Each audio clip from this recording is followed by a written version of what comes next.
This week on London Real, we have Rou Reynolds, lead singer for Enter Shikari. You really just have to devote your life to making sure you're playing music that's interesting, that's true, that's honest, and yeah, just put your heart and soul into it. Anyone can immediately be touched by the music, and that sort of kind of brings them in to perhaps the message. The Zeitgeist Movement does a really good job of giving people perspective. The more we interact, the more we know about different things, the more we'll see the connections, the more ways we'll bring people together. You have to have that urge to create and to say something. The motivation has to be intrinsic. The joy of the task has to be the reason to create sort of honest, truthful art. London Real presents Rou Reynolds, Enter Shikari. So occasionally it'll hit me like, Jesus, man, look at all these people looking at you, and I'll be like, really just want to retire to my cat and a book or something. Welcome back to London Real. And if you're trying to figure out where I am right now with these beautiful canals behind me, well, I'm in London. Many don't know that London has an elaborate canal system that covers the entire city and kind of parallels the Thames, actually, in a very strange way. And actually, the entire country of England and the UK has an elaborate canal system that has a very interesting history that's intertwined with the Industrial Revolution. And I could go on about this for hours, but if you look at each industry that was part of the Industrial Revolution, whether it was coal in Wales, or the steel industry in Sheffield, or the China plates that were manufactured in England, each one of them had its own set of canals all the way up to Scotland. And they were used for mass transport back in the day before there was rails. And there's interesting canals, including this one that connects to the Regent's Canal, that when it was first financed and built, it was soon replaced by the railroads and made kind of obsolete. And now there are places where you can come and cycle, and I love cycling these canals. You can go all the way down to Canary Wharf and further. You can go all the way out to Notting Hill. You're gonna see some canal boats here, and you can kind of traverse the whole way. And behind me is a set of locks, and we're gonna go check those out in a bit, and I'll show you how those work. But back to the show. This week we have a gentleman by the name of Rou Reynolds on the show, and he is the lead singer for a band called Enter Shikari. These guys have been together making music for, I think, going on 10 years. And there was one point during the episode where I wanted to turn to Rou and say, Rou, you're a rock star, because this guy actually is a rock star. And more than that, this band is a group of guys with a real message. And if you look at the lyrics and listen to the lyrics of their tunes, they all have some real commentary, social, political, economic commentary. And funny enough, on that same note, I caught Rou when he was about to give a talk at the annual Z-Day. And if you're not familiar with Z-Day, it's the annual day for the Zeitgeist Movement, where they kind of celebrate activism, unity, and talk about the message that they're trying to portray. And I was lucky enough to have Rou drop by before he gave a talk called Defining Music's Social Value. And there's a link here below on YouTube. If you want to click on that, you can watch his speech. It's just over 30 minutes. And I got him before that, and it was really fantastic to sit down with Rou. You know, it's really interesting. I've had a few musicians on the show, and if you want to check that out, go to our episode section. And, you know, musicians are crazy individuals. You know, they get on stage and they perform. They have these big personas, and they're not always, the people that you want them to be or expect them to be. And they can be a little difficult sometimes. And I won't tell who I'm specifically talking about, but, when Rou walked in the door, I honestly thought I had the wrong guy at first. Because you see him on stage, I mean, these guys are a British post-hardcore band, they get on and really rip it up. And I just thought I would find an aggressive guy, and I don't know why. Maybe that's my own stereotypes when it comes to the kind of music that they're doing, but he was just the coolest guy, the nicest guy, the most humble guy, but also very opinionated, very outspoken. We spoke on the show about some comments that they made about, I think it was a Christian band they had toured with in the U.S. that came out with some homophobic comments, and Rou and his band like went on the record right away a couple years ago and were saying that not only was that uncool that they said that, but it almost was against the whole concept of music, bringing people together to make comments like that. So these guys aren't afraid to make a stand. They've got a serious grassroots following of people that just love these guys, and I see why, and their music videos are awesome. I put a few suggestions on my blog that I wrote up of ones to check out. Arguing with Thermometers is one of my favorite, and they're not afraid to take some chances and ham it up. I love the one where Rou's the newscaster. I think it's Arguing with Thermometers, so check that out. But he had a really interesting message, and I think you're really going to enjoy this. Like I said, probably not what you'd expect. As you know, we are sponsored by the folks at Bulletproof. And if you're not familiar with Bulletproof, it's a coffee that is free of molds and toxins. You mix it up with some grass-fed butter and some MCT oil in the morning. I served some to Rou on the show. I just had a couple cups myself. I'm feeling a little bit jacked up. And boom, there you have it. It's almost a meal replacement in the morning. It's a great way to have that to be the first thing you have for breakfast. Stay away from those sugared cereals. Stay away from that bacon roll if you're British, and all that other nonsense, and get some good fats up in you. So love those guys. They also hack your sleep. They have a bunch of methodologies of doing that, and I've got a video that I made about that. There's 5 free tips and 2 free apps that you can use, to hack your sleep. So thanks to those guys for supporting the show, and check them out. And that's pretty much it. If you haven't been checking out Silicon Reel, we just had the head of Google for Entrepreneurs Europe and the guy that runs Google Campus here in London. His name is Easy Vidra. He's a super cool dude, and it's a really awesome setup they have. They have 7 floors here in Shoreditch, and it's all about helping you create your startup. And if you're a fan of Google, which I am, and just interested in tech community, or just interested because it's a lot of fun, then check that out. Go over to Silicon Reel and watch that, and you can check more episodes out at siliconreel.com. And there you go. I'm going to leave you now with Mr. Rou Reynolds. As usual, you can check us out on Twitter at London Real TV. If you're watching this, you can listen on iTunes. Just go and you can get those automatically downloaded to your phone, as well as Silicon Reel. We've also got an Android app for both shows, so you can get on there and get everything super quick and on demand. And as usual, send me a message at brian@londonreal.tv. Always looking for guests, always looking for people to help me book guests, because it gets a little crazy around here sometimes. So there you go. And now I leave you with Mr. Rou Reynolds. Ready?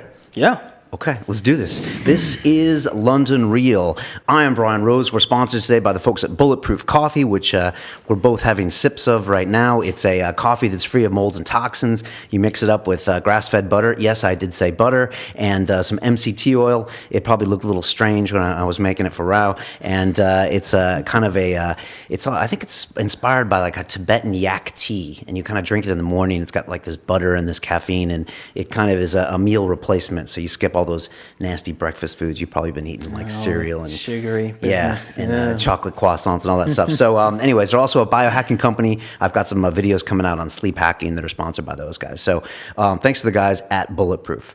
My guest today is Mr. Rou Reynolds, who is the lead singer, electronics and lyric writer for Enter Shikari. Which is a British band formed in 2003. You guys incorporate post-hardcore and alternative metal with dubstep, trance, and it's a extremely unique sound that you guys have. I've actually been watching a bunch of videos today, and it's really good. I didn't know about you until we were introduced by the guys over at the Zeitgeist Movement a couple days ago. So thanks for coming today. I know you're going over to Z-Day, which is actually today, and you're going to give a talk tonight at Z-Day. I think your talk is called Defending Music's Social Value. I want to hear a bit more about that. Rou, welcome to London Real. Thank you for having me. Yeah, it's good to be here. Yeah, it's crazy. Part of me when I was looking at your videos, I was like, it's a real shame you haven't heard of these guys. And then I'm like, you know what? This is a good thing, because it's kind of fun discovering something for the first time and checking them out. I'm not making comparisons between you guys and London Real, but you said you were seeing some of our old episodes, and so it's not necessarily a bad thing. Oh, absolutely. No, constantly finding out new sort of sources of information, new bands. Yeah, you've got to keep yourself being updated, in touch. Yeah. It's weird though that with a piece of social media, I guess you call it social media, like YouTube. It's like all this stuff is out there, and you just don't know it's there. Isn't that weird? And it's like in the past, I would have had to see you on tour or know someone that knew you guys, but now with YouTube, I can like check out your 10-year history. Yeah, it's crazy. The videos we discover from like, I don't know, 10 years ago or something that are just like, God, it's like a big part of our lives is just on YouTube. It's scary.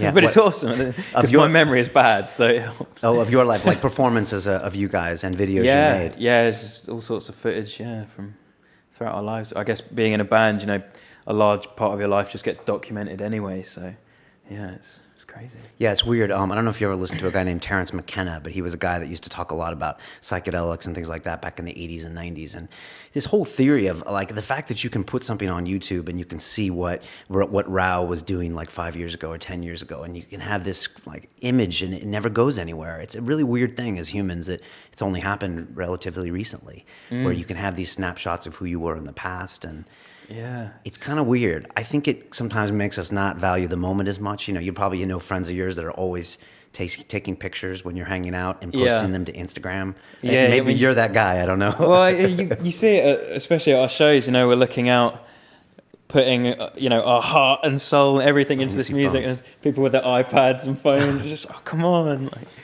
But yeah. Yeah, and it happens a lot these days. I mean, like I was at a Beyonce concert like a week or two ago and took my girlfriend. I've got points for the whole year for doing that. So I was really proud of myself. But, a lot of the audience was holding their phone up. And I was thinking, you're probably never actually going to watch that video again. Maybe you're going to post it, maybe you're going to show someone, but it's like... distorted sound. Yeah, and you kind of want to record the moment, but you're probably not going to relive the moment. So then should you put the phone down and be in the moment? But I don't know. I shouldn't be telling them what to do.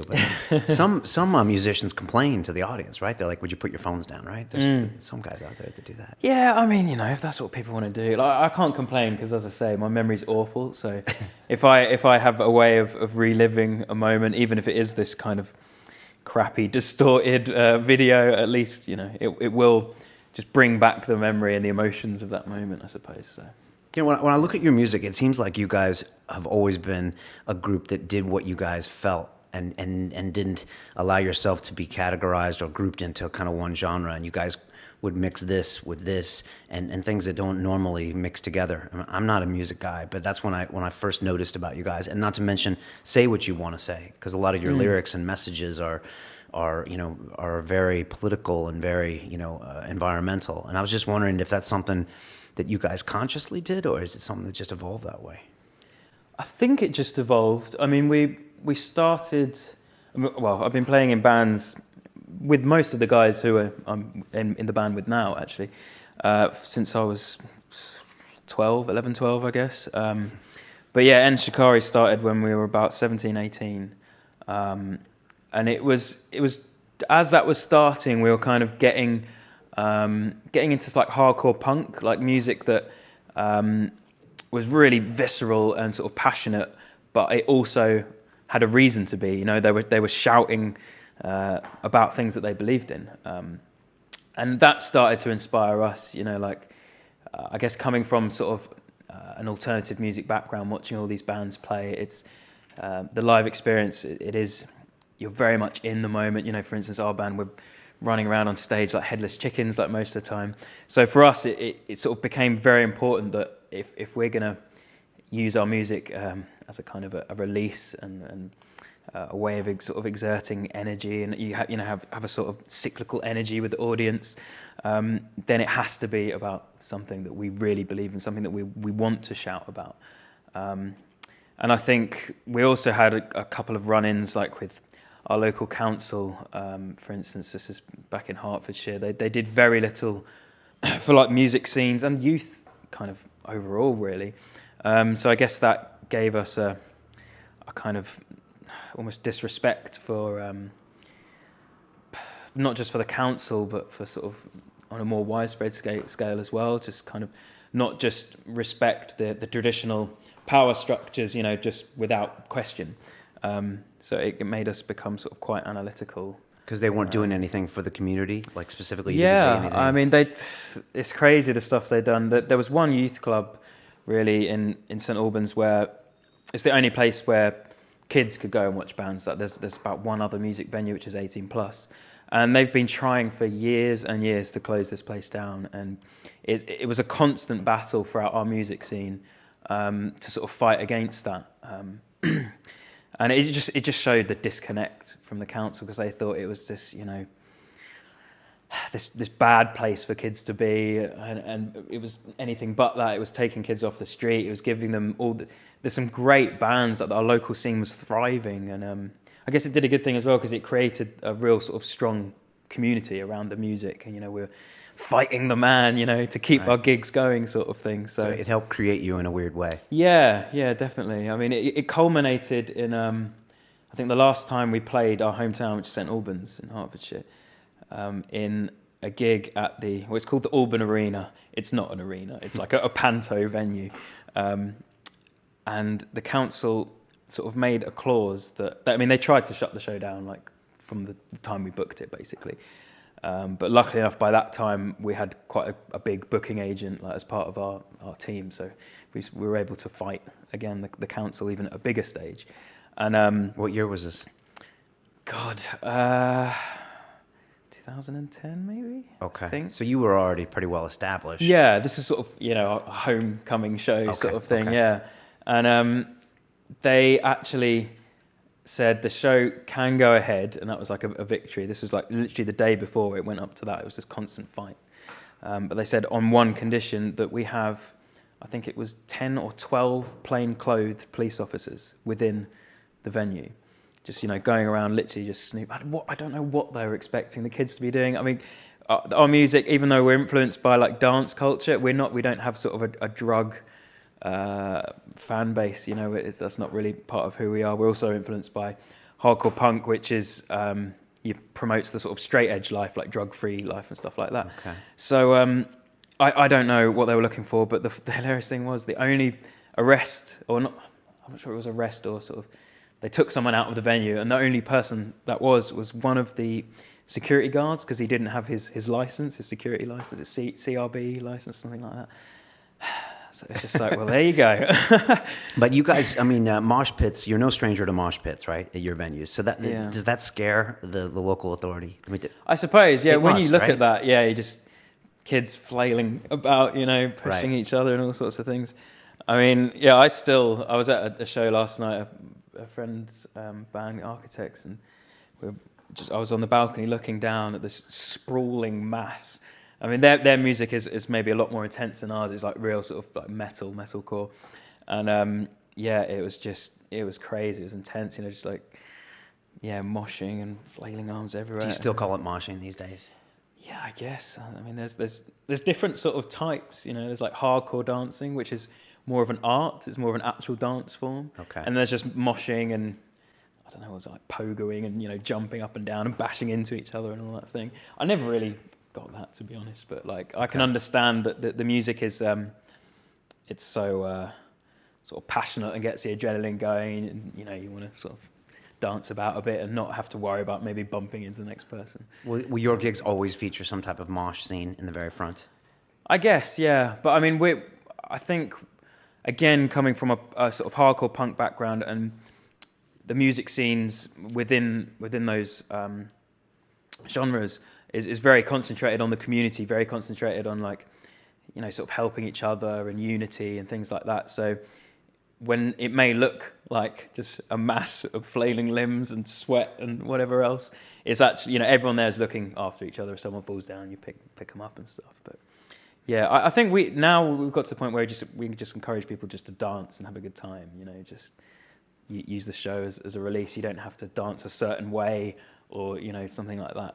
we try and keep it open, I suppose. I remember I moved to New York City in the early '90s, and my roommate was in a band, and so when we would go watch them, the group of like 10 or 20 of us would kind of get in the mosh scene, but we kind of knew each other, and so. But I would say in general, most of the mosh pits that they're looking for some aggression, but everyone is looking after each other. Oh, because yeah, absolutely. if someone did want to hurt you in a mosh pit, it doesn't take much. Like a well-placed elbow will pretty much take you out. Yeah. So it usually is a pretty good vibe going on, right?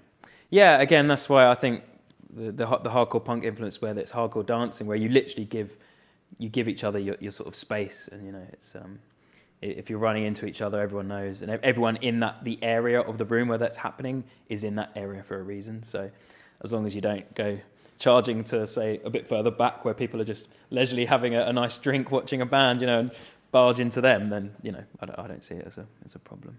I think I heard you make a quote or said something on an interview, and you said that hip hop music and a lot of pop music, it ultimately is about the artist. Especially in hip hop, a lot of times where it's how great the artist is, and the artist, by promoting themselves, they promote their music. And I don't know if you were necessarily a big fan of that type of promoting yourself in that musical way. I mean, how does that differ from, say, what you guys do, and how do you think a musician should address themselves in their music? That's interesting. I actually do touch a bit on this in my speech tonight, Okay. but like how, sort of a lot of popular music and, like you say, mainstream rap. I mean, I'm a massive fan of underground hip hop, but sort of mainstream rap music is it's very narcissistic. They sort of look forward to be put on that pedestal, Yeah, Jay-Z kills me. Jay-Z. I've never been a big Jay-Z fan. I've always been like an Ice-T fan and an Ice Cube fan from the old days. But all I remember Jay-Z's songs is him telling me how great he is. That's all I remember him saying. And I'm like, dude, you need to earn that before you start telling me that. Yeah. But then again, it seems to work. But you were saying. Yeah, no, it's sad. I mean, that you can listen to that type of music, and you basically got this person talking at you, telling how many bitches they've got, how much money they make, and it's just like, yeah, I don't understand why anyone would want to hear that. It's just musical soundtrack to bragging, basically. It's just not very artistic, I guess. I guess it's a new phenomenon, right? I mean, that wasn't happening 50 years ago, or was it? No, well, I mean, even like most people who aren't into hip hop, that's immediately what they sort of think it is, like rap music. Oh, that's just all that narcissistic nonsense. But hip hop certainly didn't start off like that. I mean, I don't know much about that genre, but from what I know, it didn't. And certainly the underground or real hip hop, I think, is still very alive. Like a lot of the UK hip hop scene is, you've got people like Low Key, Mike Righteous, Akala. They're all really talking about, like, it's social commentary, basically. Yeah. It's meaningful. And again, it's the same with punk. Like, how they call it spitting. You're like rapping. You're quite vehement in your lyrical delivery, and so you want that to have some sort of foundation. You want your lyrics to mean something. Right. I don't know how you can vehemently deliver a lyric if it's just bragging. It's just unless you really are an egotistical twat. Right. I guess punk was always anti-establishment, right? And so absolutely. It really was about the message and not about the musicians. Yeah. So what will you be talking about? It's called Defending Music's Social Value. I can't infer anything from what that it's means. quite elusive, isn't it? Yeah, it's just kind of cool. Well, what will you be talking about, and why give that speech to the Zeitgeist people tonight? Well, I kind of split it up into two sections. I talk about how powerful music is as an art form. It's kind of the only thing that throughout time, I'm talking real time here, like way back to sort of the Paleolithic times, that's brought people together. It's a tool of unity. So I talk a bit about that, sort of the evidence for that, and a bit of the almost the neuroscience behind that, like why music sort of makes us feel communal and is best in communal spaces. Why does it? We can't spoil your talk because you're going to give your talk before this goes out. No, it's fine. I mean, good practice, I suppose. Yeah. I guess, well, one sort of quite clear example is so the brain chemical oxytocin. It's like dubbed the love hormone or the bonding hormone.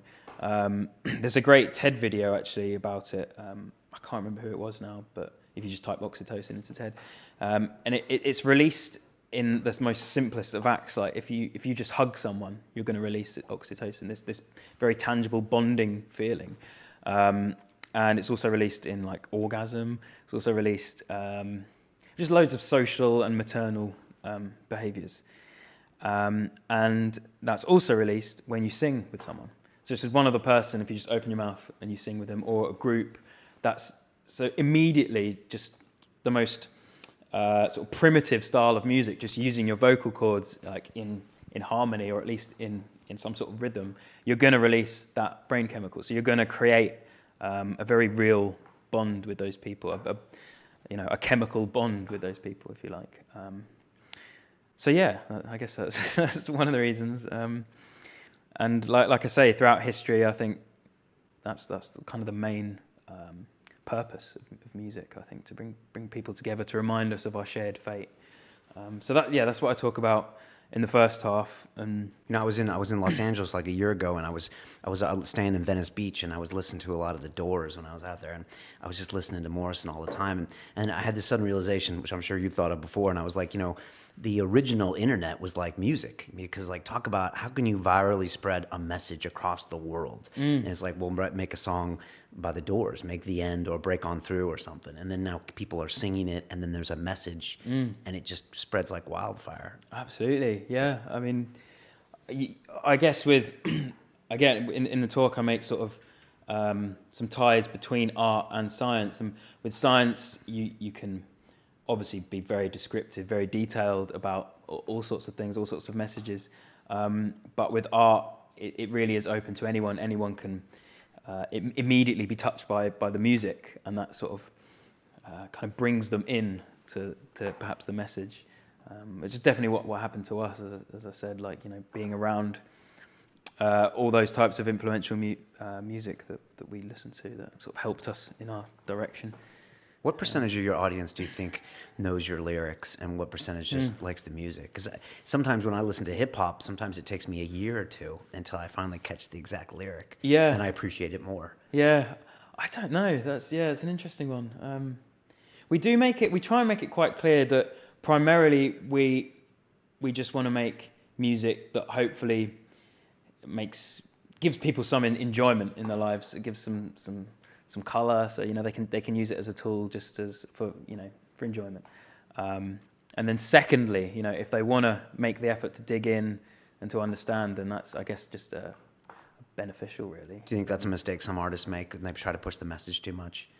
Possibly, but then I don't even know, because I mean, like you're saying with the hip hop, like not sort of perhaps recognizing exactly what they're talking about straight away. Like one of my favorite bands that stuck with me from very early, Rage Against the Machine, and I didn't have a clue what they were going on about. And of course, Zach's lyrics are like incredibly like detailed, like heavy politics, like, and I think just his attitude, his energy, his passion for what he was talking about, I guess it transcended the actual meaning. I knew he was speaking about something that meant a lot to him, and something that was important, and that sort of is what dragged me in.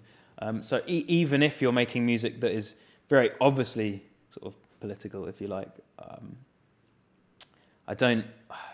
Sometimes no one will even know. Like, for instance, I didn't realize. Or was the message subconscious on you? Do you think it was with you for a while? Maybe, yeah. You're like, fuck that politician, and then you're like, wait a second. Yeah, I've been listening to all I've heard these. this before. Right. Yeah. And what about your own message? Is that something that's changed over the last 10 years, or is it something that's been fairly consistent? And is it something that you guys all sit down and you're like, this is something we want to address, or how does that work with you guys? It's usually quite organic. I hate using that word, it's a cliche, but Right. it is usually, we'll see something that happens in the world, and we'll be enthused to write something, about that. It's not like I don't feel like, if I see something that angers me, I'm like, oh, I'm going to do something about this. I'm going to sit down and write a song. I know I'm not changing the world by writing a song, but like I think just creating awareness to things, just making sure that music is, it's not just like we were saying, full of this kind of soulless, brainless, lyrics and things. I think that's our kind of one sort of main mission statement as a band to kind of redress that imbalance. I think that's kind of faded because popular music used to be full of like social commentary and like what, 60s, 70s? Yeah, I mean from like John Lennon, Bob Marley, Bob Dylan. They're all. You don't get any bigger than that. These were the pinnacle of like fame within music, and they were talking about real, tangible things, important things. And now it's hard to find people at that height, at least, that are addressing key issues. Now we're nowhere near that height, but I think we still are able to do our small little chisel at the imbalance. I can't. If I was a musician, I don't know how I could get up every day and look myself in the mirror unless my music had like a message, because to me it would just seem like, what am I doing otherwise? So is that? I mean, I guess that's not a choice you're making. No, well, yeah, a lot. We get asked a lot about like why. How can I get into music and how can I be a songwriter and things? And we usually say it shouldn't be a choice. You do it because you literally have to do it. You have the sort of urge to get these things out there, and this transcends into any sort of writing or any way of amplifying or broadcasting a view. So yeah, I think it has to be. You have to have that urge to create and to say something. You must get asked all the time, how do people get in the music business? Is that a red flag right there when someone has to ask you how they get in the business? Does that mean that they're obviously not actually doing or trying? Yeah, I guess that immediately, just by using that phrase, they're thinking of it as a business. So yeah, it's a kind of you're shooting yourself in the foot straight away, really. Like, okay, by using that phrase. Yeah, I think so. Like the urge has to be simply to create. The motivation has to be intrinsic. The joy of the task has to be the reason to create sort of honest, truthful art. Is that because the people see through a real message or not a real message, or is that because if you don't have that kind of dedication, you'll never go anywhere? I think people are sort of wise enough nowadays to sort of see through things. I mean, Bono, for instance, he's like the most ridiculed, sort of social. Can you call him an activist? I don't know. So people are starting to see through like the bullshit. Are you a Bono fan or not? I do love U2's music, but right. Yeah, I don't like Bono. No. I can't stand him. Yeah, exactly. But he can wear the glasses. I'm not going to put his glasses down. No, I can't stand the glasses either. But sorry, so you were saying people will see through because these days, I mean, every musician has to be an activist to a certain extent, right? It's part of the shtick, isn't it? I think so, yeah. But at the same time, because music is one of the one things that still, festivals, shows, gigs, they bring us together just to celebrate life and how you can be emotionally touched by an art form. Music is one of the only things that achieves that throughout the world nowadays. So I think there is something to be said for music, even if it doesn't have like a overt like social message. Like as long as it's not sort of an anti-social message, then it's still going to be bringing people together. It's still going to be doing something positive, I think. For example, Sigur Rós, like the guy sings in his own made-up language, so you can't really take anything from his lyrics. Okay. But you still walk away feeling like enlightened and sort of stimulated by what what that band is playing. I think so. There's still something to be said for just art for art's sake, as long as it's done honestly and isn't just done for Wonga. Okay. And what's the fine line between antisocial music? What's an example? I don't want to get you in trouble, but I don't know, because I'm sure some parents would call some of your music antisocial. Yeah, I guess again that was just makes me think back to the council. council, They just right. don't get it. Yeah, obviously they're not looking hard enough. I think as a parent, you know, the kind of the pressure's on you to sort of be finding out what your kid is into, and I think you should make sure you do know exactly what they're sort of listening to, because if you just sort of look at something, oh, what's going on over there? I don't understand that. I'm not sure whether you should be doing that. It's just going to create a disconnect between the parent and the kid, I suppose. So.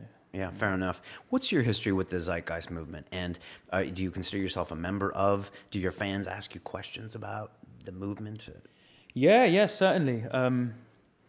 I know a lot of people have got into the Zeitgeist Movement because we sort of promote it, I guess, in sort of small ways.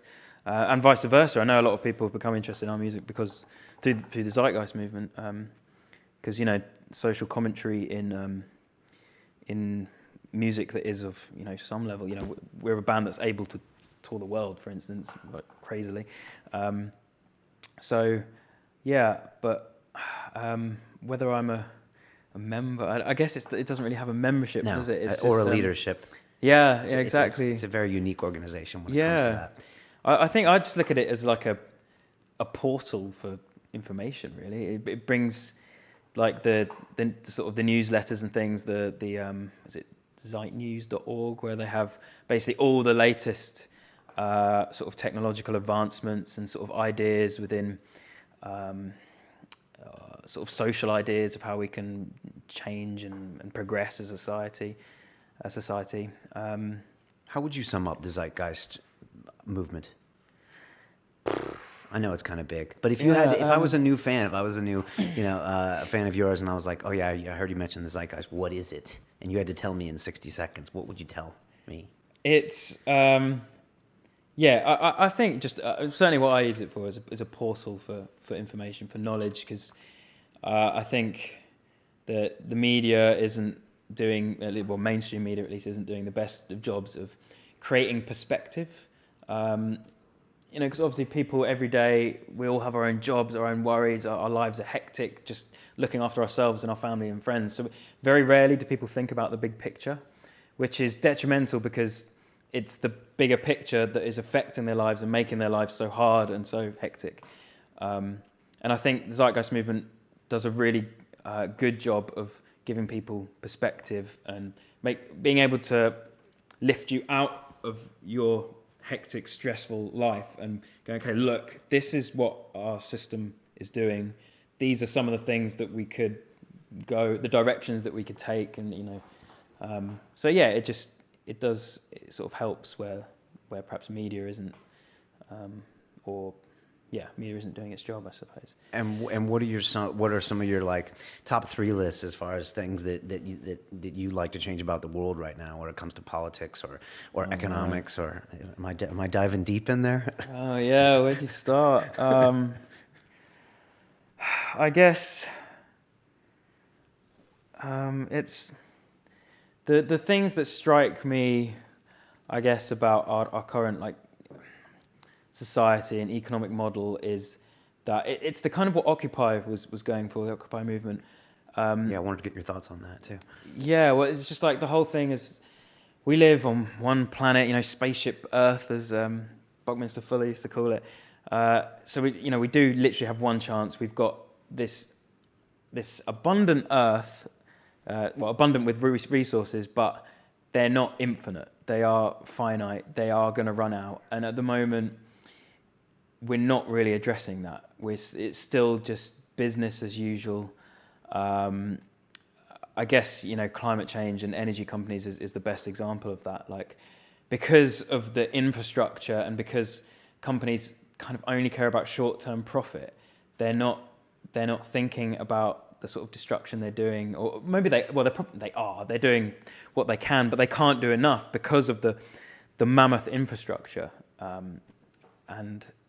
So it just becomes, you just get sort of stuck, I guess, in the sort of the system that we have.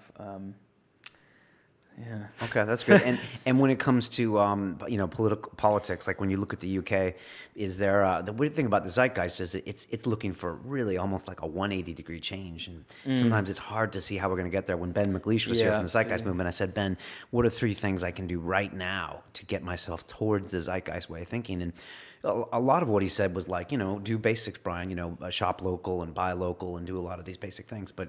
I was just wondering what you think about like the current UK or US political system and what you encourage people to do besides question things. It's tough, like, because there's only so much you can do. Like, the second protest I ever went on was the big one in 2003 before the war in Iraq. Right. When like millions over the world were protesting in all the main cities. Is this right before the US went in and people knew it was going to happen? Yeah, I think so. Okay. And I'm not even going to attempt to try and work out how old I was, but yeah, it was a long time ago. Was this in London? Yeah. Okay. And that did nothing. So I think what it did do is it sort of showed the government that they can't just go in and expect the public to stay quiet. They're at least going to have to control or quieten the public. So at least it kept them on their toes, so to speak. Yeah, and I think it showed them, as we've seen in retrospect, that they will ultimately be accountable for some of those decisions. Yeah. Not as accountable as they probably should be, right. But yeah. So yeah, my mind's. And do you think protest is still something that you get involved in, or you encourage people to get involved in? Yeah, I think if only for the community of it, if only to meet the people there and to keep yourself in touch and to keep yourself alive, to at least to try and convince yourself that you are on the right side of history. You're not just sitting there going, this is all happening, the world's going to shit, and I'm not doing anything about it, and I can't do anything about it. Like, I think there's a certain sense of just sort of realness and happiness that you can get out of being within that community that is doing those, again, just kind of chiseling away at these big power structures and these big sort of horrible things that are happening. But I think it's still important. Because every once in a while there is a small victory, and it wouldn't have happened if no one cared or no one acted. So we spend a lot of time like going to like supporting Stop the War Coalition and their protests, and then like Friends of the Earth and things regarding like climate change, and so I think we try and still do our bit. I want to ask you another question about this whole communal experience. I mean, you perform a lot at, huge festivals in the U.S. and concert halls, and I guess you do see a lot of people really building bonds, in a real-time physical presence where I guess there's no other place that can happen. And you said music goes way, way back, like you said, to Paleolithic times, to where I could be talking to you, but if I'm singing with you, the whole dynamic changes, right? I mean, you're a musician. You must have thought about this a lot in your life. Why is that? What is it with music and a beat and a singing that all of a sudden bonds us, and it doesn't make us want to kill each other? Have you ever thought about this? This is your future TED Talk, probably. Yeah, I find this incredibly interesting because there's still a lot of disagreement, which is obviously makes it more interesting. Right, about what? About the evolutionary basis for music, like where it came from, why it is so like powerful, and it sort of hacks the very emotive centers of our brain. I think so. You've got one. There's kind of, I guess there's two like main arguments. You've got Steven Pinker, I think, the cognitive. He's been sitting in that seat. Really? About a year ago. Oh, yeah. Wow. Yeah, he's fantastic. God. Yeah, amazing. That man can have talk. To watch that one. He could talk for like 6 hours, and he just everything is organic, and he just goes and goes. But sorry, you were saying about Steven, yeah. Yeah, well, so there's his. I think he's perhaps the spearhead of. I mean, again, now you've said you got him. I don't want to put words into his mouth, but as far as I know, there's one side of the argument that is that music kind of piggybacked its way into sort of human evolution. Like, it doesn't serve a purpose. It's not biologically relevant. Right. So we kind of invented language that very slow process throughout the millennia, and music was sort of a byproduct that just came with that. And then you have the other side. I read an amazing book recently by Daniel Levitin. Okay. So that's representing the more people who studied the music as opposed to language, and I guess they're sort of raising their flag and going, no, hold on a minute. And what they say, they go all the way back to Darwin, who didn't say much about music, but what his views were is that it was all about sexual selection. So even sort of in the advent of language, when people were sort of grunting at each other, sort of things like that,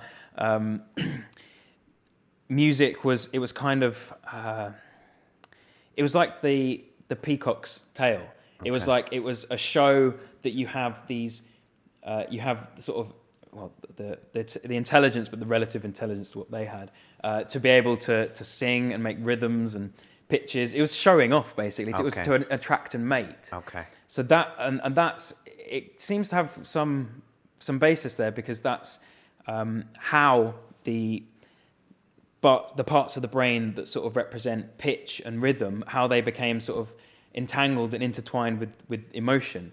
Like the cerebellum right at the back of the head, which is where sort of rhythm is processed. Okay. That's very well linked to the amygdala, which is right in the center. That's like the emotional center of the brain.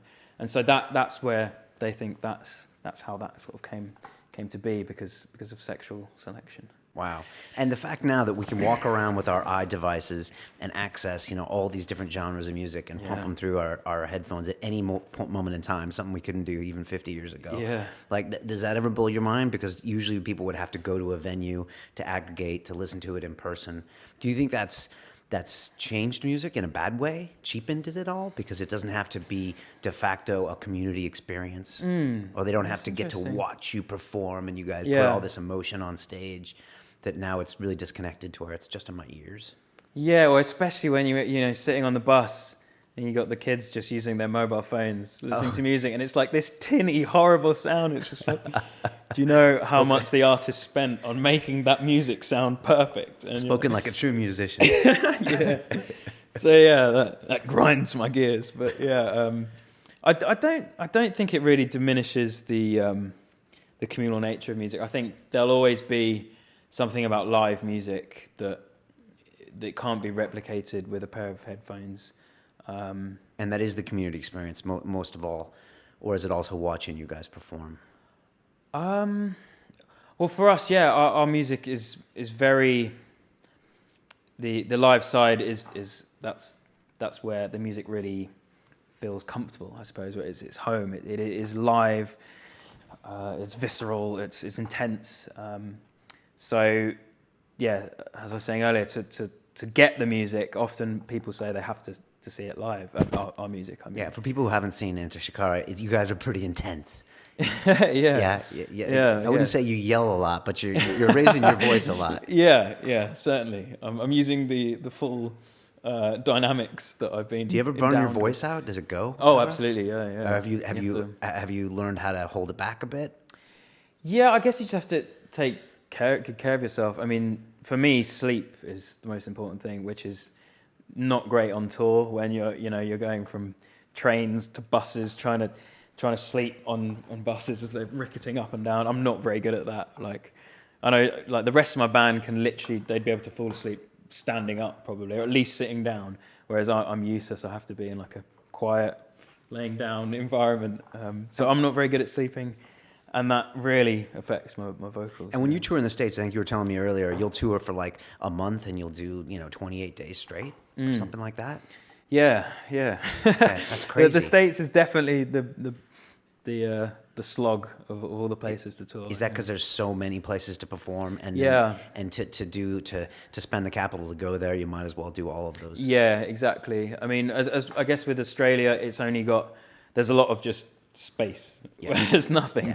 Yeah. So you do the main cities, and pretty much you have to fly in Australia as well. Right. So you can just get it done and head out. But in America, yeah, if you want to do a proper tour, you've got to go there for 2 months, really. And you'll hit what cities? You'll just go like all down the East Coast or all up the West Coast? Yep, up and down, slowly make our way from coast to coast. Yeah. Although that would be the romantic view of it, but it's not like that. You have your booking agent who makes you go from here to here. It just gets stupid. It's just like, oh. And it's driving on tour buses. So you finish the gig and you get in the bus and you're driving all night. Is that kind of it? Yeah, usually again depending on the tour. If we're like say supporting another band, we'll be in say a much smaller van. So we'll do a bit of the driving, check into like a motel, and then do the rest of the driving in the day. Whereas if it's our tour and we can afford to take a tour bus that we can actually sleep on, then all the driving gets done overnight. Okay. And you guys have released 3 albums or 4 albums? 3. 3. Yeah. We're writing our 4th at the moment. You're writing the 4th. What's the music business like these days? You've been in it for 11 years now. Yeah. I mean, I hear hip hop artists complain about the business. Every artist has their certain complaints about the business, but how is it? Well, we've kind of seen all the sides of it. We started in 2003, and for the first few years it was so DIY. Like it was, punk. It was like booking your own shows, making friends with other musical communities up and down the country. You book a show for a band down there, like a gig swap. They book you one up there. Okay. Like in your local town, you get each other venues. Yeah, so you just build up your contacts. You're booking it all yourself. I was lucky enough to do music technology at uni, but I only managed a year because the band started taking off. But that helped us be able to record our own music. And then, things like merch, we did that all ourselves. We'd have our t-shirts, and the first printing machine we had was this crappy print. I don't know how we brought ourselves to sell it, but I think people just at that stage, because we were growing, we built up a substantial fan base quite quickly, and just people wanted to wear something, which is amazing and just bewildering for us, the enthusiasm that we were getting. So basically everything we were doing was DIY, and it was only until about maybe after 3 years of literally just maybe 2 years of going just up and down the UK in this little rickety old ex-post office van that mold on the seats, broke down every 2 hours, that type of van. And after all that, after we'd done all the sort of groundwork, it was only then that labels started sniffing around and can we take you out for dinner? Yeah. Okay. You guys seem to be doing pretty well for yourselves. And were you guys suspicious of that initially? Yeah. We were very lucky to be able to meet a guy who's now a part of our management team, and he was able to sort of guide us, and because of course we were excited. The first label that came sniffing, this is a chance to actually release, have music in a store. Obviously, this was when HMV and independent music stores were still relatively thriving. Right. So that was a big thing. There was no online music at this point. Well, this was just as MySpace was taking hold, okay. Which is great because that served as this online base. People would see us and then go, I can pick up this cheap CD from the show that we made, but where can I keep in touch with you guys? And MySpace helped in that respect. So we were able to sort of navigate our way through, and we ended up just deciding. By that point, we built up enough contacts, and we just started our own label. Released our first album on that. Went really well. We were distributed throughout Europe through independent distributors. And then the second album, we saw the other side of the coin. We decided, you know what, let's take the dive, and we went with a major. Okay. And it wasn't as horrible as the horror stories that you hear, but they do have their sort of subtle ways of one of the American dudes sort of would always be saying it when we sent him demos, and be like, "That's great.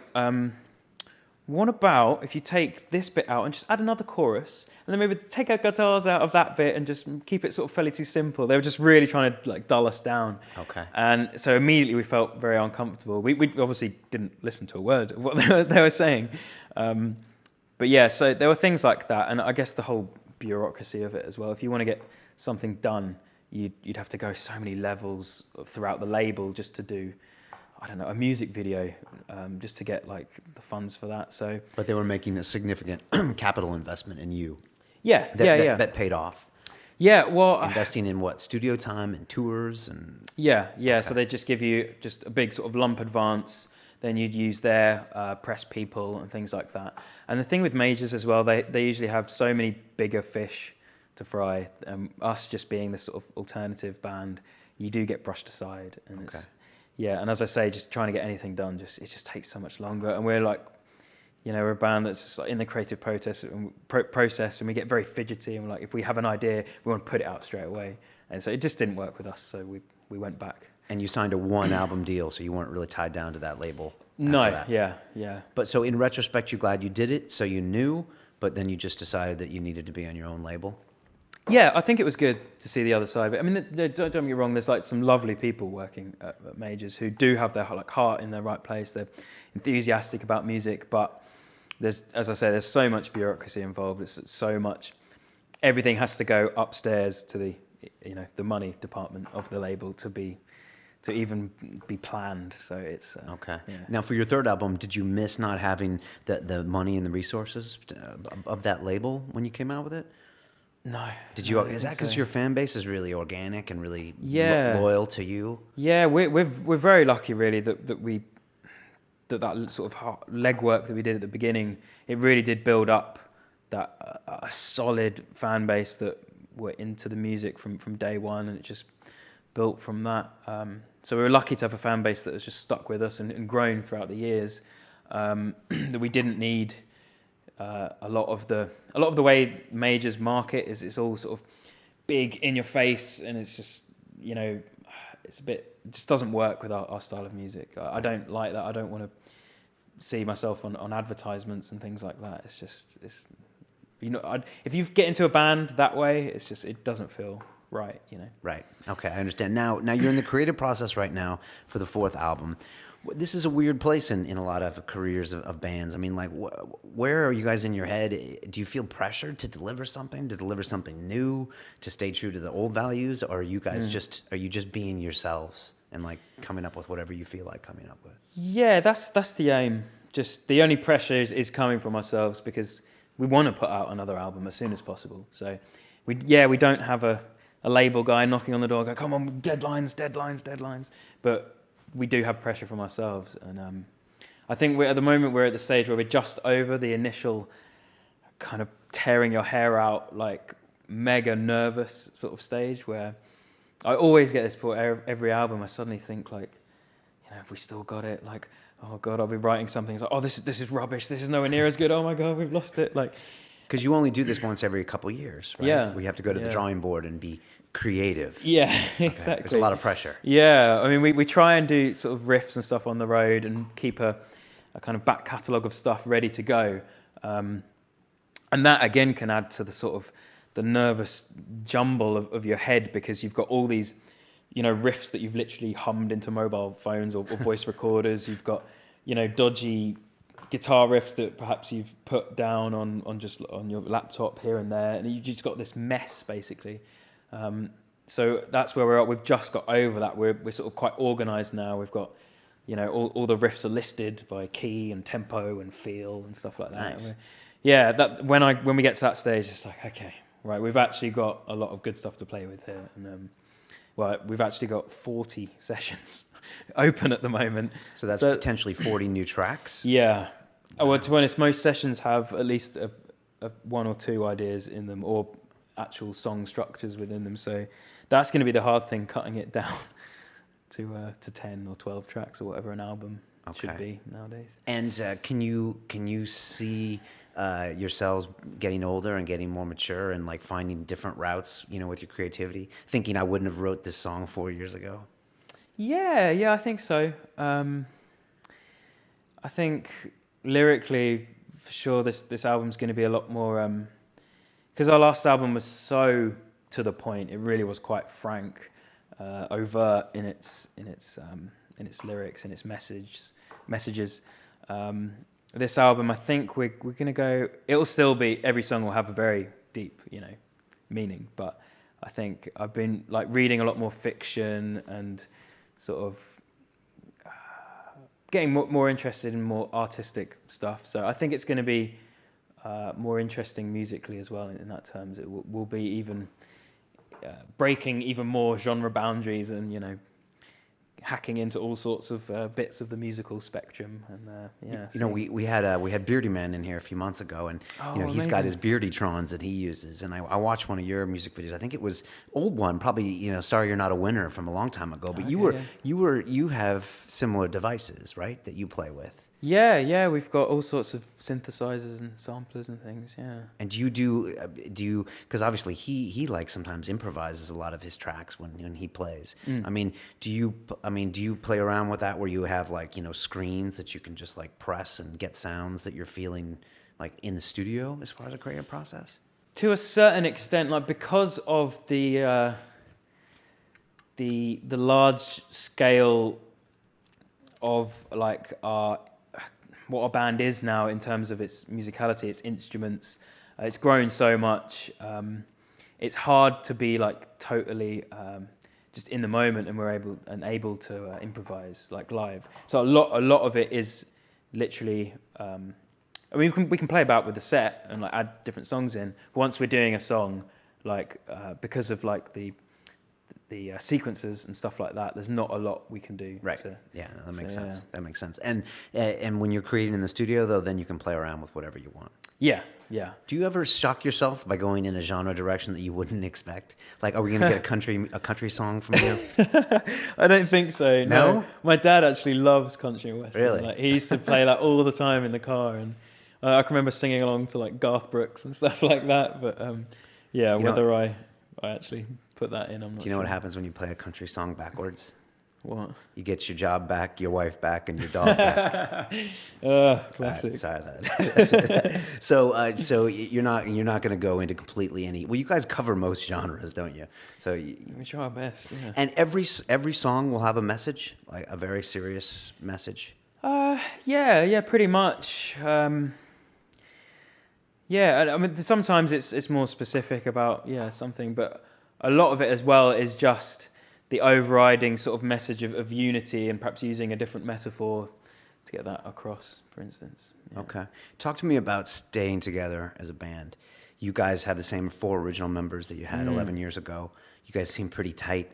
You guys seem like kind of a crew, like that movie Heat, that would like take down banks or something. Like, I don't know. I just started checking you guys out, but you seem like you guys would kind of have each other's back, like in a heist. Yeah. I'd like to imagine that. Yeah, I mean, how do you stay together as a band? And because there's 4 people changing so much over 11 years. I mean, it's hard enough to keep a marriage together. Yeah. Let alone 4 people. How do you do it? I don't know. I mean, we're all pretty laid back guys, like, really. None of us have that many sort of requirements from life on the road, so we're able to, you know, if one of us is pissing the other off, we'll just retreat into our bunk, you know, our safe area, pull the curtains and just put some headphones on, listen to music or whatever. And yeah, so I think because we were friends before the band as well, like I went to school with our drummer and our bassist, Rob and Chris. And then we met Rory, our guitarist, when we were about 15, 16. So there was a sort of a lifelong friendship there, I guess. When you get to that stage, it literally is just like brothers. So any spats you have, doesn't matter. Have you ever come to a point where you're like, okay, someone's got to go? No. No? No. And it's never gotten that bad? No, I don't think so. We're really lucky in that respect. I mean, we've had to play tours without, like, our drummer Rob. Like, he's had a lot of trouble with like getting into America, visa issues and stuff like that. But that it never felt right. Even though we were lucky enough to have like friends who played the drums, so we got them in. So it still felt like a tight unit. I don't think Enter Shikari would be Enter Shikari if any one of us left. Like, a lot of bands, especially within like the metal scene, will chop and change members. Whereas, I don't know whether we'd survive. Okay. What if you guys started your band today? Could you have pulled it off again in a day like today, where, you know, the music business is, you know, there's so much happening online and there's so much competition? Could you guys recreated what you've accomplished 11 years later? Yeah, I mean, it's definitely a different environment. I think something can be said for that just old tried and tested, you know, just getting out there, getting a shitty van and playing. It's like the movie you always see of all these bands. Yeah, right? yeah, yeah, exactly. You're telling me that's how it actually works. Yeah, I think so. I mean, there's a big amount of luck involved. Like, there's so many bands that we know who are way more talented than us, you know, that haven't made it. I think you really just have to devote your life to making sure you're playing music that's interesting, that's true, that's honest, and yeah, just put your heart and soul into it, and hope that you get the luck with it, because that is a big part of it. And you must get asked, you said you speak at universities sometimes. I mean, I'm sure you've been asked thousands of times, you know, how people get into the music business, which obviously don't ever ask that question if you ever see Rou out there. but what do you tell people to do? I mean, now you've got everything online. You've got people on YouTube competing with, you know, the Justin Biebers of the world. Yeah. What advice do you give them? I don't know. All we can say is just reiterate what we did. And in terms of the music, make sure you're not just copying your favourite band, because certainly within our music scenes, and I think within most music scenes, a lot of it is just carbon copies, just homogenized music. And I think it's important to... I usually sort of have a bit of a rant about people that go around calling themselves, say, a metalhead, like I only listen to metal, or I'm a raver, I only listen to dance music, you know, everything else is just meh. I usually use the analogy of like desserts, you know, like I like chocolate cake, but occasionally I like a lemon meringue, or, you know, like some ice cream or something. And it's the same with music. Like, I think if you can dive into all different types of music, even if you don't understand it and like it at first, you will find yourself actually warming to it. Just like anything in life, you know, anything is interesting if you go into detail, if you dissect it and like really understand it. So I think that's important, just making sure that you keep an open mind, you're influenced by all sorts of types of music and art, and then you'll naturally create, you know, construct something that is actually different and not just a carbon copy of something else that's already come. Do you remember the reaction you got when you first, I mean, because you guys, some of your jams start off very, you know, punk hardcore, and then all of a sudden you throw in some dubstep or some trance, and you know, you're like, whoa, where do we go here? Yeah. Is that something you guys did from the get-go, and did you get some bad reactions to that in the beginning, like you said, from some of the hardcore metal fans? Yeah, certainly from the purists who are just like literally think we're destroying, you know, their music genre or something, and just creating this horrible amalgamation of things that don't work together. There's a lot of people that still think that, but certainly in the beginning, we always tried to sort of do two things. One, do it in a sort of not classy, but like in a way that doesn't feel like you've just shoehorned like this type of music in there. Like, we try and blend it and make it sort of feel like the music is still one entity, like it's together. It's not just different ingredients, and you can easily tell the other bits.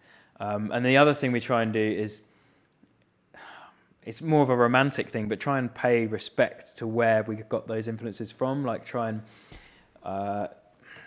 and know about those types of genres, try and know where they came from, what they mean, and things like that. So hopefully then we're not just, you know, raping like these people's hallowed music genres, and we come along and just, you know, take what we want from it and go, yeah, cheers, see ya.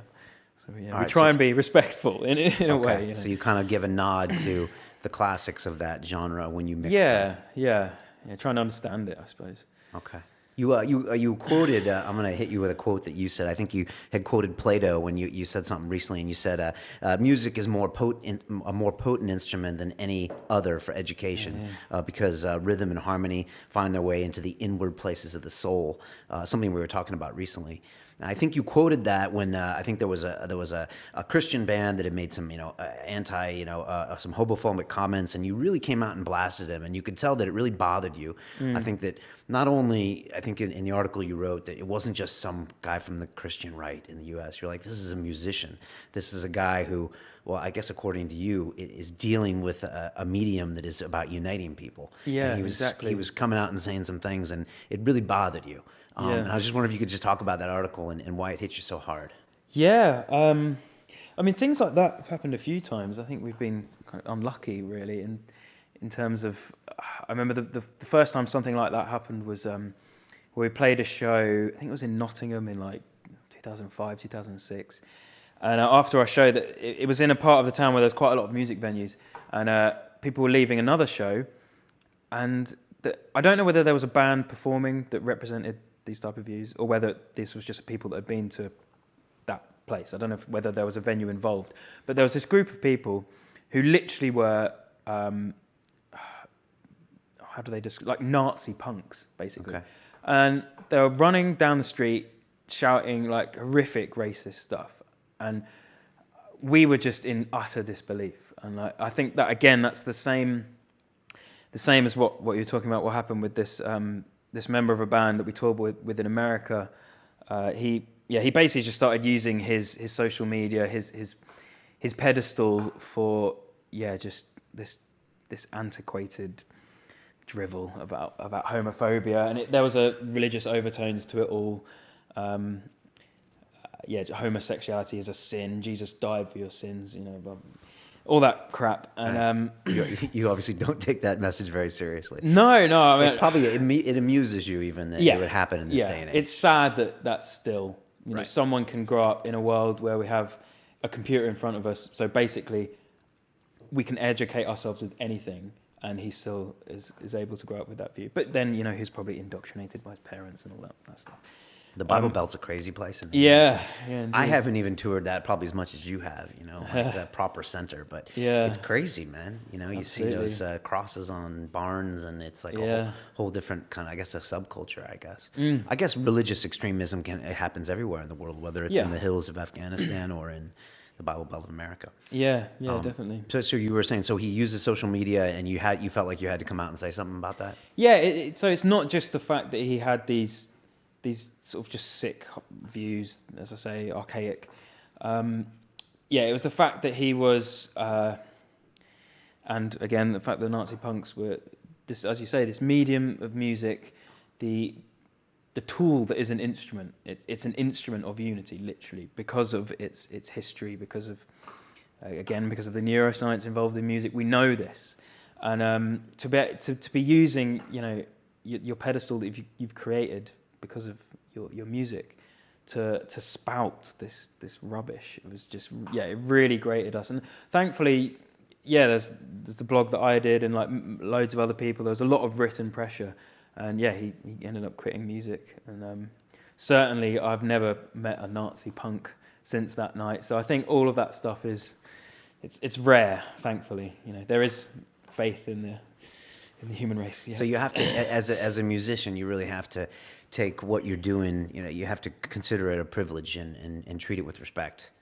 The fact that you're using this medium and recognize it as such. Yeah, I think, and again with religion, we're not like some anti-religious band. Like I respect the warmth and the meaning that people have behind faith, but when faith dictates something that's just so obviously ridiculous now, that humanity is, we've outgrown these views that shepherds from 3,000 years ago wrote down. We're better than that. So that's when it has to stop. The Bible's an interesting document. Someone said something recently. I was listening to a podcast, and the fact that it wasn't written by a specific person in a weird way gives it this amazing power to certain people, because it's just it was written.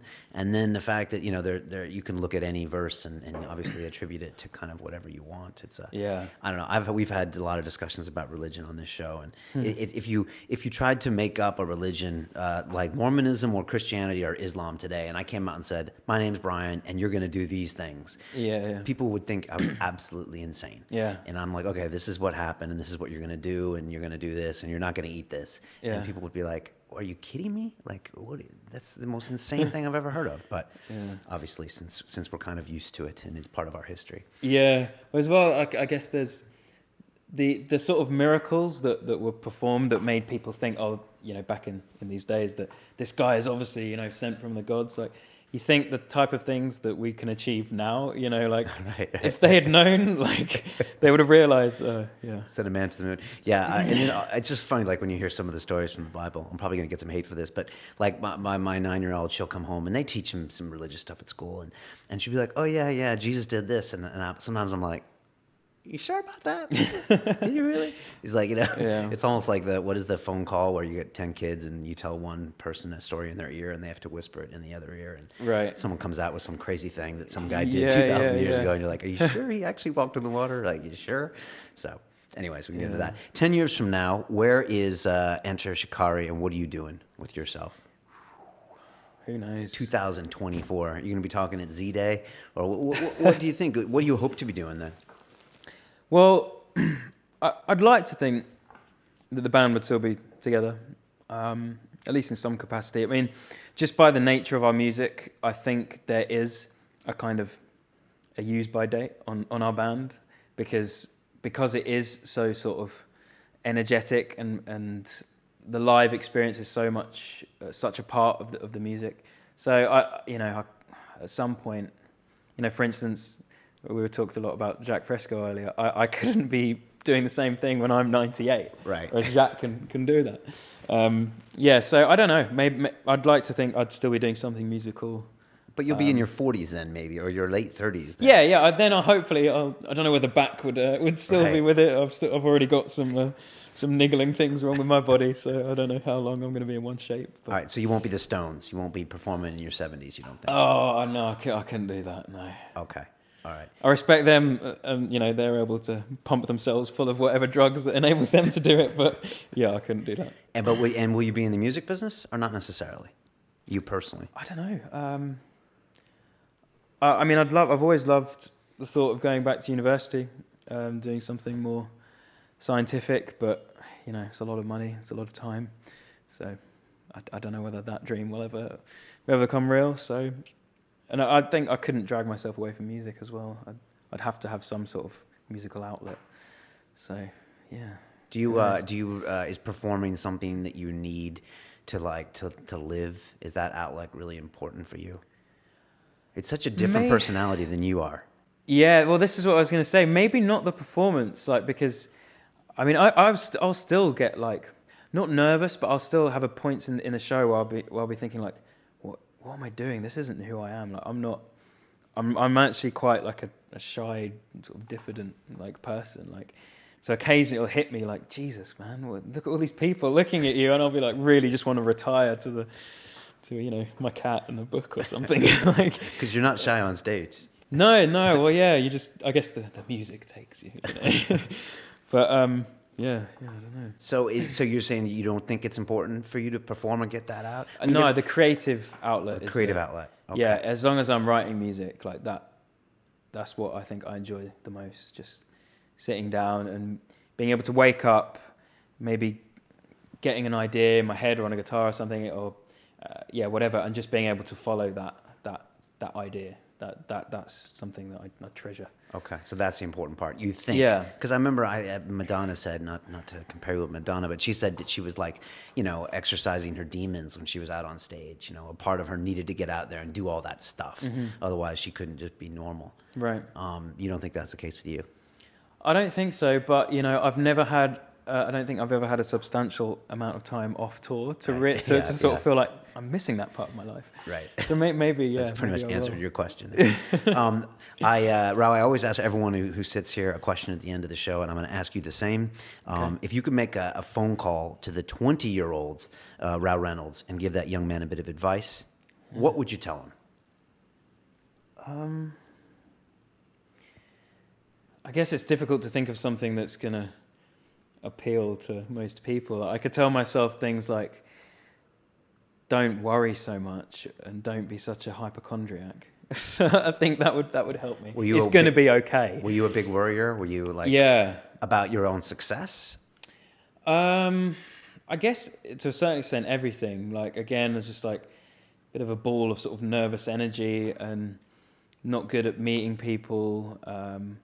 Worried a lot about, as I say, about sort of my own ailments. Am I getting this? Am I getting that? And a bit sort of, I don't think I was selfish, hopefully not, but yeah, I guess I was very caught up in my own worries, and maybe just to sort of just tell myself, look, it's going to be okay. Relax, take a deep breath, and maybe meditate, start that off young. That would probably help you out. Do you do that now? I'm trying to get into it. I do find it hard, but I think it's finding the right teaching and resources, I think.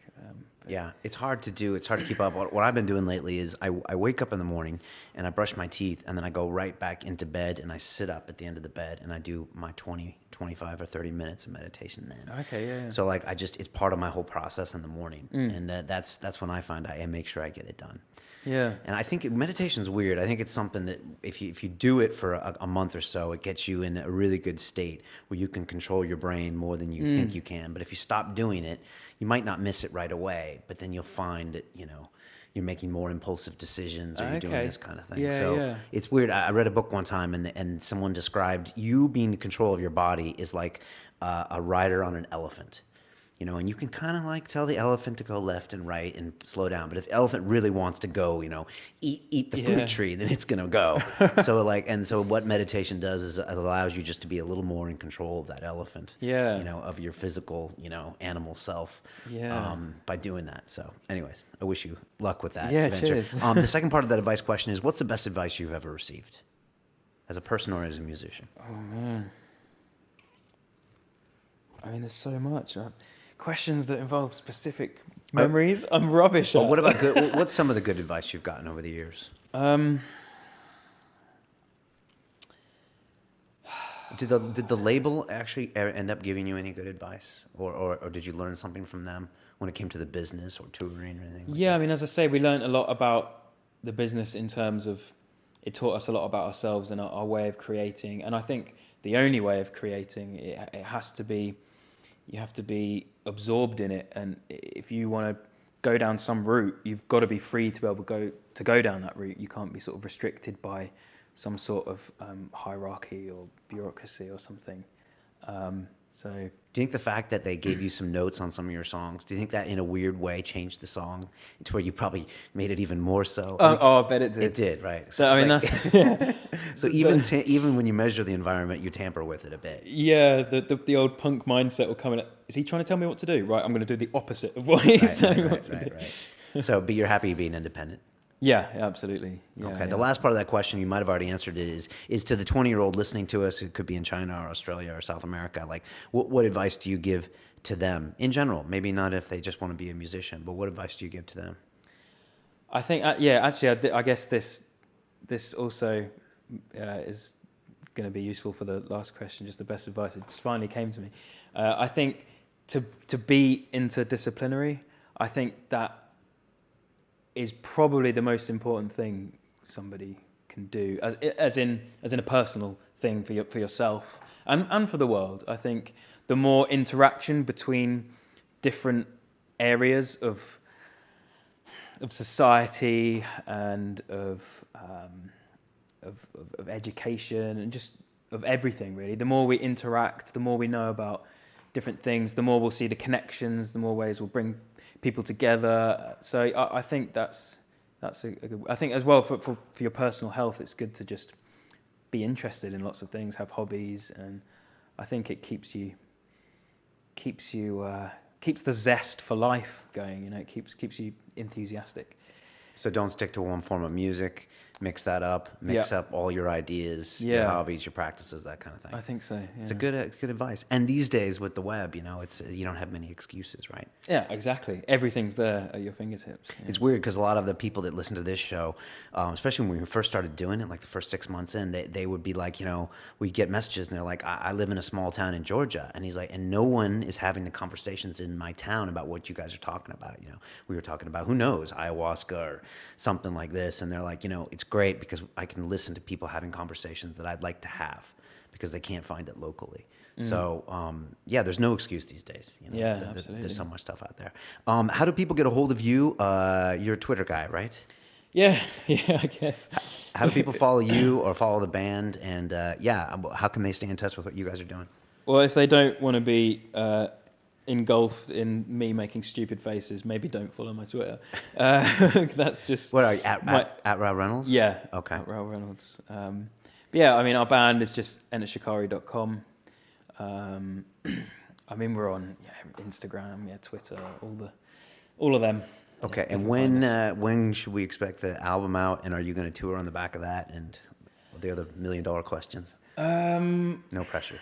I don't know yet. We want to try and have the album recorded. We're looking at May to do the actual recording.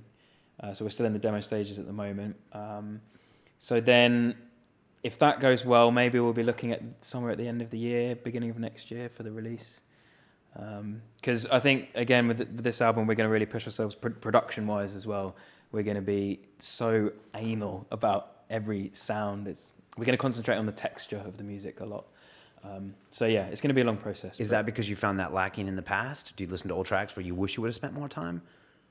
Yeah, especially on the first two albums. But I think it's more just that I'm even more interested in it now. And I mean, melody and meaning and things like that, I think to a certain extent we're a hold of it. We're in a good position where we can create good melodies, and we have a certain amount of confidence in ourselves. But the texture is, I guess, with the growth of technology and just how amazing we can make a musical landscape, a soundscape sound. I think that's really interesting us. So we're really going to concentrate on sort of bringing our A game to the textures. Awesome. Where will you cut that album? Right in London? No, in Lincolnshire. We're going this time. Okay. Yeah, just go. We've done each album at a different place. The last album we did in Thailand. Really? At the middle of I think it was just between summer and monsoon season, and now we're going to be spending it in Lincolnshire. So it's a big difference, but I love the studio that we found. It's literally just in the middle of a woodland, nice little quaint British village. So it's the kind of thing you read about, like the old exactly. Stones or whatever would cut these things. And what do you just book a couple weeks there and then? Yeah, we're going to book a month and do all the sort of the recording there, and then work on the mixing for what could be a few months. Yeah. Wow, that's exciting. Rou, thanks so much for coming by and talking to us.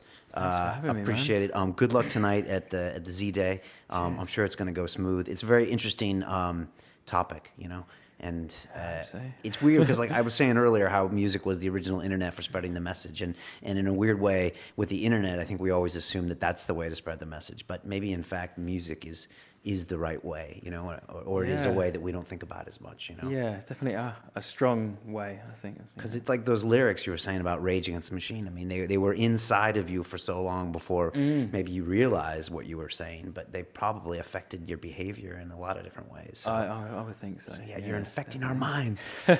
Anyways, follow these guys on Twitter, and I'm going to be listening to a lot more of your music. I apologize for not knowing about it before, but it's awesome stuff. I love the fact that you guys have a message, and you're really congruent with that. I can really get that feeling from just watching you guys. So, and you have some cool music videos too.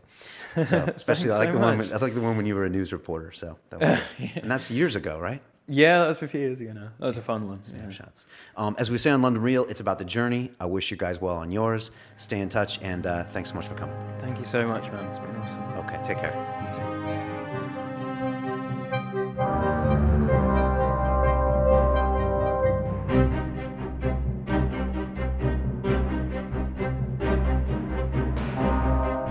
This week on London Real, we have Edward Snowden's attorney, Jessalyn Raddick. Edward Snowden made the only choice he could make, which was to go outside of the United States to blow the whistle.